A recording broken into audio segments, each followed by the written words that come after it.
আমরা আস্তে আস্তে পার্কের দিকে যাচ্ছি। তো আসলে এই এলাকাতে গারো এবং হাজং, খাসিয়া এই তিন আছে। গারো, হাজং এবং খাসিয়ার বসবাস। খাসিয়া খুব কম, তবে গারোদের পরিমাণ একটু বেশি। আর হাজং একটা ছোট্ট গ্রাম আছে এদিকে আপনার দৌবা উপজেলায়।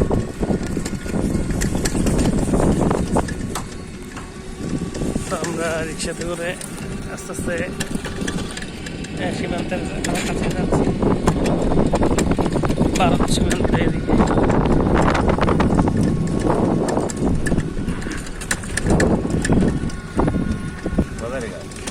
এই গাছগুলো গজারি গাছ না মামা?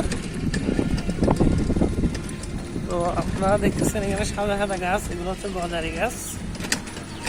তো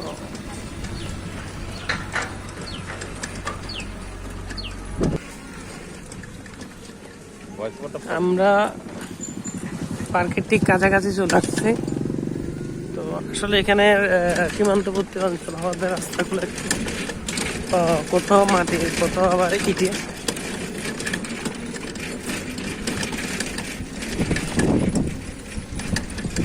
একটু অনুন্নত হলো এখানে মানুষগুলো একদম সহজ সরল এবং বন্ধুপ্রতিম।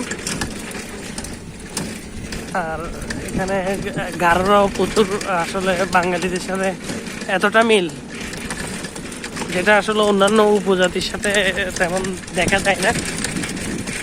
এখানে মনে হয় আপনার বাঙালি গারো ভাই ভাই।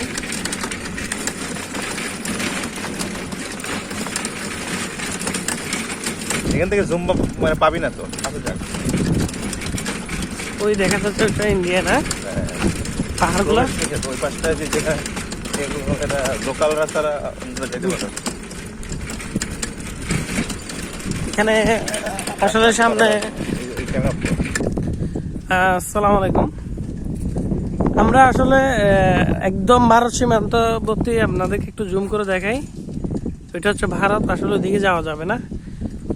ওদিকে গেলে ভারতীয় সীমান্তবর্তী বাহিনী নাকি আপনার গুলি করে, আসলে প্রবেশ নিষেধ। এদিকে আসলে সীমান্ত নাই, খোলামেলা এরিয়া, জাস্ট ছোট ছোট ক্যাম্প করে আছে। তো ওইখানে আসলে যাওয়াটা নিষেধ। আবার এখানে সাইনবোর্ডের মাধ্যমে সতর্ক করে দিচ্ছে। এটা হচ্ছে প্রথম সতর্ক। আরও একটু যাওয়া যাবে, কিন্তু গেলে ওইখানে ওরা কি করে আপনার গুলি করে। বাংলাদেশে এই পাশে থাকলেও ওরা ওই ভারতীয়রা কি করে এখানে গুলি করে সাধারণ